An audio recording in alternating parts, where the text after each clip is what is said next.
نحمده ونصلي على رسوله الكريم أما بعد فأعوذ بالله من الشيطان الرجيم بسم الله الرحمن الرحيم يا أيها الذين آمنوا لا تلهكم أموالكم ولا أولادكم عن ذكر الله ومن يفعل ذلك فأولئك هم الخاسرون وأن رسول الله صلى الله تعالى عليه وسلم قال مروا أولادكم بالصلاة إذا هم أبناء 7 سنين واضربوهم عليها إذا هم أبناء 10 سنين وفرقوا في مضاجعهم أو كما قال عليه الصلاة والسلام صدق الله وصدق رسوله النبي الكريم ونحن على ذلك لمن الشاهدين والشاكرين والحمد لله رب العالمين۔ میرا معزز سامعین، میں نے آپ کے سامنے قرآن کریم کی ایک آیت مبارکہ تلاوت کی ہے اور احادیث کے بے شمار مجموعے میں سے ایک حدیث مبارکہ تلاوت کی ہے۔ دعا ہے کہ اللہ رب العزت صحیح بیان کرنے کی توفیق عطا فرمائے، مجھے اور آپ کو اس پر عمل کرنے کی توفیق عطا فرما دے۔ اس آیت مبارکہ کے اندر اللہ رب العزت ایمان والوں کو اس بات کی طرف متوجہ کر رہے ہیں کہ لا تلہکم اموالکم ولا اولادکم عن ذکر اللہ، کہ تمہیں غفلت میں نہ ڈالے تمہارے مال اور تمہاری اولاد اللہ رب العزت کے ذکر سے۔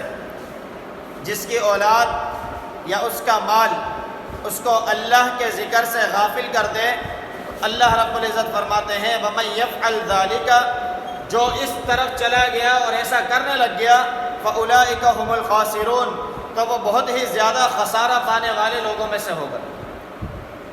جو حدیث مبارکہ میں نے آپ کے سامنے تلاوت کی، اس میں نبی علیہ الصلوۃ والسلام نے فرمایا کہ اپنی اولاد کو نماز پڑھنے کا حکم دو جب وہ 7 سال کے ہو جائیں، اور جب وہ 12 سال کے ہو جائیں تو نماز نہ پڑھنے پر ان پر سختی کرو، ان پر سزا بھی دو، ان کو مار بھی سکتے ہو، اور جب وہ بڑے ہو جائیں تو ان کے بستر بھی علیحدہ کر دو۔ ایک اور حدیث مبارکہ میں نبی علیہ السلام نے فرمایا کہ کوئی والد اپنے بیٹے کو اس چیز سے اچھی چیز نہیں دیتا افضل من ادب حسن، اچھے آداب اس کو دے دے تو یہ بہترین چیز ہے۔ آج ہماری اولاد، ہمارے گھر، ہمارا سب کچھ وہ سارا کا سارا مغرب تماشا بنا کر اس کو اغوا کر چکا ہے، لیکن مجھے اور آپ کو خبر نہیں ہے۔ اس موبائل کی صورت میں ہمیں لگ رہا ہے کہ ہم مسلمان گھرانے میں بیٹھے ہیں، لیکن میرے گھر کی تہذیب، ہمارے گھروں کی تہذیب اس موبائل کی وجہ سے ختم ہو چکی ہے۔ آج اگر کسی بچے سے بات کریں یا کوئی دوسرا بچہ کہیں اور سے لے کر آ جائے تو دونوں کی گفتگو آپس میں سیم ہوگی، ایک جیسی ہوگی، ان کی گفتگو وہی ہوگی جو یوٹیوب اور موبائل پر دیکھ رہا ہے۔ بچہ آپ کے ساتھ ہے، آپ کے گھر میں ہے، لیکن اس کا ذہن مغرب نے اغوا کر لیا ہے۔ ہمارے ساتھ رہتے ہوئے وہ لگ رہا ہے کہ ہمارے ساتھ ہے، لیکن ہم اس کے اندر اسلامی تہذیب منتشر اس کے اندر نہیں ڈال پا رہے، اس کے اندر انکلوڈ نہیں کر پا رہے، لیکن وہ ساری کی ساری مغربی تہذیب اس کے اندر ڈالی جا رہی ہے۔ نبی علیہ السلام کہتے ہیں کہ ان کو نماز کا حکم دو، اور آج ہمارا بچہ نماز کی طرف آنے سے قاصر ہے بوجہ اس کے کہ میں خود نماز کی طرف نہیں جاتا۔ آج ہماری اولاد اچھے آداب کو اختیار کرنے سے قاصر ہے بوجہ اس کے کہ میں خود اچھے آداب کو نہیں اپناتا۔ نبی علیہ السلام نے فرمایا کہ اس سے بہترین چیز کوئی نہیں ہے کہ تم اپنے بچوں کو اچھے اخلاق دے دو۔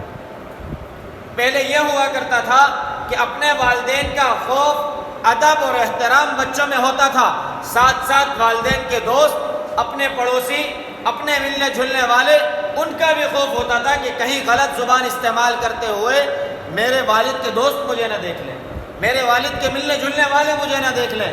آج ہم نے اپنے بچوں کی طرفداریاں کر کر کے ان کو اس بات پر آمادہ کر دیا ہے کہ تم گناہ کرتے رہو، تمہیں کوئی بولنے والا نہیں۔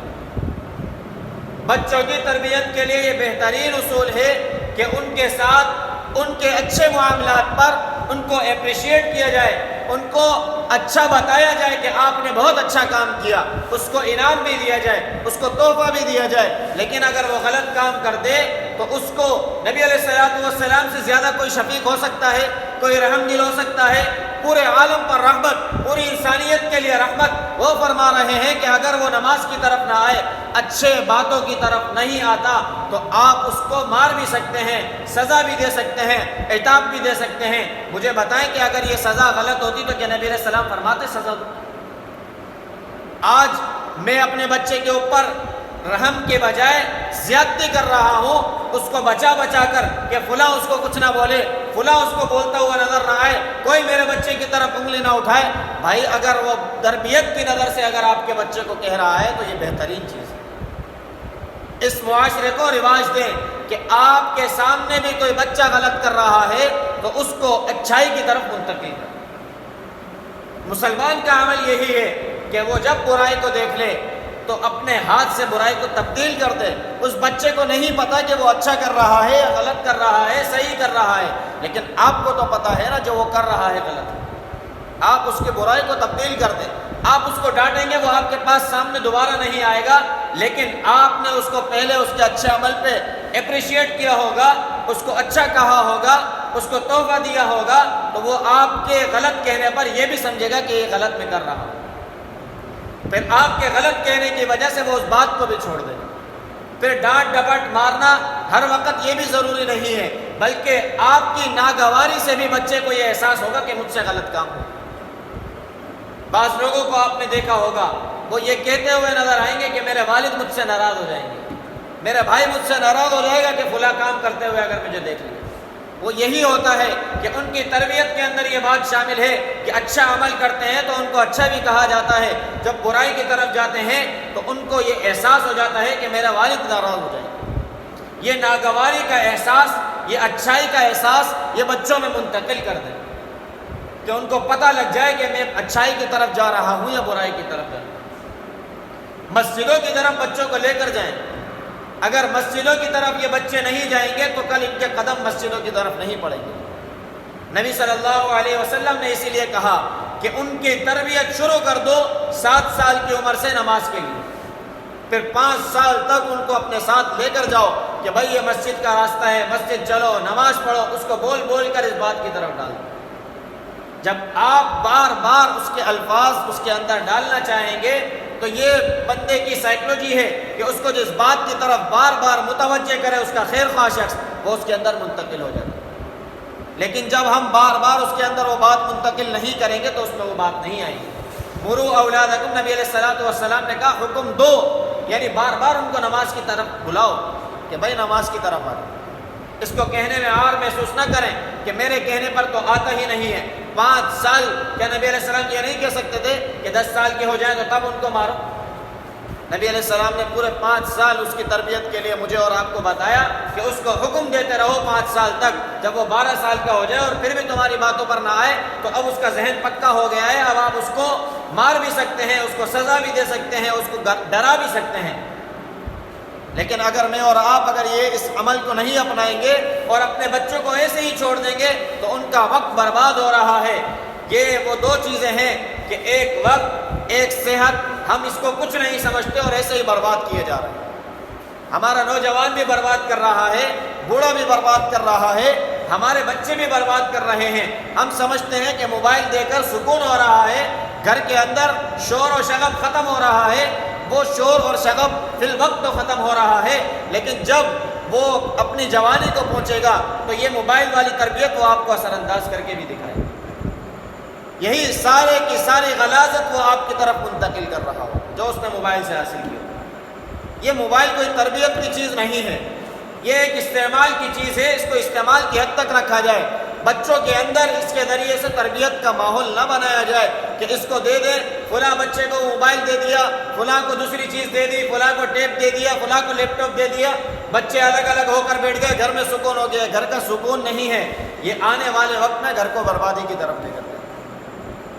آج ہمارے بچے ہمارے ساتھ رہتے ہوئے بھی اغوا ہیں، وہ ہمارے پاس نہیں ہیں۔ اغوا ہونا کیا ہوتا ہے کہ بچہ آپ کے ساتھ نہیں بیٹھتا، بچہ آپ کے ساتھ بات نہیں کرتا، آپ کے خیالات، آپ کے جذبات، آپ کی اخلاقیات اس بچے میں منتقل نہیں ہوتی، وہ جس کے ساتھ رہ رہا ہوتا ہے وہی اخلاق لے رہا ہوتا ہے۔ آج ہمارے معاشرے کا یہی حال ہو چکا ہے۔ اگر میں چاہتا ہوں کہ میرا معاشرہ سدھار کی طرف جائے تو ان بچوں کی تربیت کریں گے، ان آنے والی نسلوں کی تربیت کریں گے، ان کو مسجدوں کا رستہ دکھائیں گے، ان کو اچھائی کا رستہ دکھائیں گے، ان کو سچ بول کر دکھائیں گے، ان کے سامنے قرآن کی تلاوت کریں گے۔ صبح اور شام جب قرآن گھر میں کھلتا ہوا نظر آئے گا تو یہ بچے بھی یہی طریقہ اپنائیں گے۔ لیکن جب بچوں کے سامنے یہ طریقے نہیں آئیں گے تو بچے بھی اس بات کی طرف نہیں آئیں گے۔ کئی قومیں اس نظریے کو لے کر چلتی ہیں، جو اسلامی قومیں ہیں، کہ جب تک مسجدوں کے اندر بچے گھومتے ہوئے نظر نہ آئیں تو یہ سمجھ لو کہ آنے والی نسلیں برباد ہوں۔ آج ہماری مسجدوں میں بھی یہی ماحول بنا ہوا ہے کہ بچوں کو چلو ادھر ہو جاؤ اور ادھر ہو جاؤ، اور غصہ کر کر اس کو ڈانٹ ڈپٹ کرنے کے بعد بھگا دیا جاتا ہے، بچہ دوبارہ مسجد کی طرف نہیں آتا۔ یہ تربیت کی جائے کہ بچے کو سمجھا بجھا کر کوئی رستہ دیا جائے، ان کو آنے کے لیے بلایا جائے، پیار محبت سے ان کے ساتھ احترام سے پیش آیا جائے، ان کو لگے کہ میں اچھی جگہ پر آ رہا ہوں۔ جب وہاں ڈانٹ ڈپٹ ہوگی تو مجھے بتائیں کیسے بچہ وہاں ہے۔ آپ بچے کو کوئی غلط عمل کرتے ہوئے دیکھیں تو اس بچے کو غلط صحیح کا نہیں پتہ، آپ صحیح عمل اس کو کر کے دکھائیں اور صحیح بات کی طرف موڑ دیں۔ جب صحیح بات پر وہ آئے گا اور صحیح بات کے اوپر عمل کرنے کے اوپر آپ اس کو اپریشیٹ کریں گے، اس کو اچھے الفاظ کہیں گے، اس کو کوئی تحفہ تحائف دے دیں گے تو وہ بچہ سمجھے گا کہ ہاں میں نے اچھا عمل کیا ہے، کل اپنی زندگی میں وہ وہی معاملات نہیں کریں گے۔ آج ہم بچوں کی تربیت نہیں کرتے، پھر کہتے ہیں کہ بچے جذباتی ہیں، بچے غصے میں آ جاتے ہیں، بچے تہش میں آ جاتے ہیں اور بچوں کا دل نہیں لگتا، بچے باہر کا ماحول چاہتے ہیں۔ تو میرے بھائی یہ موبائل میں نے اور آپ نے خود دے کر بچوں کو اس آباد کا عادی بنا دیا۔ جب تک ہم صحیح چیزوں کی طرف بچوں کو نہیں لائیں گے، یہ تربیت نہیں ہے۔ اپنے بچوں کو اپنے ساتھ لگا کر اپنے عمل کر کے دکھائیں۔ قرآن پڑھ رہے ہیں، بچے کو ساتھ لے کر بیٹھ جائیں۔ جب تک بچے کے اندر آپ کو کرتے ہوئے دیکھنے کی صفت آپ کر کر دکھائیں گے تو وہ بچے میں منتقل ہوگی۔ نماز کے لیے بچے کو نہیں آتی، آپ لے کر جائیں ساتھ، چاہے ایک طرف بیٹھے، چاہے وہ پیچھے کھیلتا رہے، لیکن جب تک وہ نہیں جائے گا اس کے اندر یہ صفت منتقل نہیں، بہت مشکل ہو جائے گا۔ میرے اور آپ کے لیے بہت ضروری ہے، میں نبی علیہ الصلوۃ والسلام کی بات پر آؤں گا تبھی میرے لیے کامیابی آگے جا کر بنے گی۔ اس اولاد کو میں نبی علیہ الصلوۃ والسلام کے طریقے کے مطابق تربیت نہیں کروں گا تو یہ تربیت یافتہ اولاد نہیں بنے گی۔ نبی علیہ السلام نے خود فرمایا کہ تم جب دنیا سے چلے جاتے ہو تو تمہارے پاس 3 چیزیں بہتر رہ جاتی ہیں۔ وہ کیا ہے؟ جو اس نے صدقہ کیا ہو، من علم ينتفع به، یا دنیا میں کوئی علم کتابوں کی شکل میں یا کسی اور شکل میں چھوڑ دیا ہو جس سے لوگ فائدہ اٹھا رہے ہوں تو یہ اس کے لیے صدقہ جاریہ ہے۔ تیسرے نمبر پر نیک اولاد، یعنی تربیت یافتہ اولاد جو دنیا میں آپ چھوڑ کر جائیں گے وہ آپ کے لیے صدقہ جاریہ ہے کہ وہ نیک کام کرتی رہے۔ اب مجھے بتائیں جو تربیت نہیں کر رہے اور بچوں کو برباد کر رہے ہیں، کیا ان کے اولاد ان کے لیے نیکی کا ذریعہ بنے گی؟ ان کے لیے نجات کا ذریعہ بنے گی؟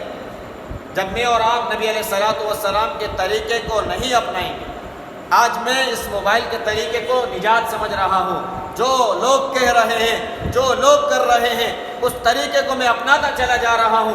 مجھے نہیں پتا کہ میرا وقت آج کیسا گزر رہا ہے، لیکن آنے والا وقت اچھا نہیں گزرے گا، کیونکہ وہ میں نے نبی علیہ الصلوۃ والسلام کے اصولوں کے مطابق نہیں بتایا۔ خود اللہ رب العزت نے فرمایا کہ یہ تمہارا مال اور تمہاری اولاد، جس کے پاس مال ہے وہ لے کے دیے جا رہا ہے، موبائل بھی دیے جا رہا ہے، جو بچہ خواہش کرتا ہے وہ دیے جا رہا ہے، یہ اس کا مال اور یہ اس کی اولاد جو اس کو غفلت میں ڈال رہی ہے۔ جو اس طرح کرتا رہے گا، وَمَن يَفْعَلْ ذَلِكَ، جو ایسا کرتا رہے گا، فَأُولَٰئِكَ هُمُ الْخَاسِرُونَ، وہ بہت زیادہ خسارے میں ہوگا۔ اب بتائیں جس کو اللہ رب العزت کہہ دے کہ یہ خسارے میں ہے تو بتائیں کیا وہ کامیابی کی طرف کبھی جا سکتا ہے؟ ہرگز نہیں، جب تک کہ اللہ رب العزت کے طریقے پر نہیں آئے۔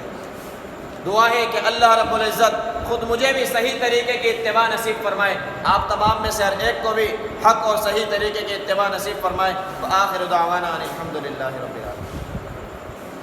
الحمدللہ رب العالمین والعاقبۃ للمتقین والصلاۃ والسلام علی سید الانبیاء والمرسلین اللہم انت السلام و منک السلام تبارک یا ذا الجلال والاکرام۔ اللہ کریم ہمارا یہاں بیٹھنا اپنی بارگاہ عالیہ میں، اللہ کریم قرآن اور احادیث کا سنانا اپنی بارگاہ عالیہ میں، اللہ کریم فلسطین کے مسلمانوں کی مدد، اللہ کریم شام اور برما کے مسلمانوں کی مدد، کریم حرمین شریفین کی حفاظت فرما، اللہ کریم پاکستان کی بھی حفاظت فرما، اللہ اس کی اسلامی جغرافیائی نظریاتی سرحدات کی حفاظت فرما، یا اللہ جہاں جہاں مسلمان پریشان حال میں بیمار مصیبت زدہ ہیں، یا اللہ تمام کی بیماریوں کو، پریشانیوں کو، مصیبتوں کو، تکلیفوں کو دور فرما، یا اللہ جتنے بے روزگار ہیں یا اللہ تمام کو حلال طیب روزگار عطا فرما، یا اللہ جتنے پیارے ہمارے دنیا سے چلے گئے اللہ سب کی کامل بخشش فرما۔ اللہم رب ارحمہما کما ربیانی صغیرا، صلی اللہ تعالی علی رسول خیر خلقہ محمد وعلی آلہ وصحبہ۔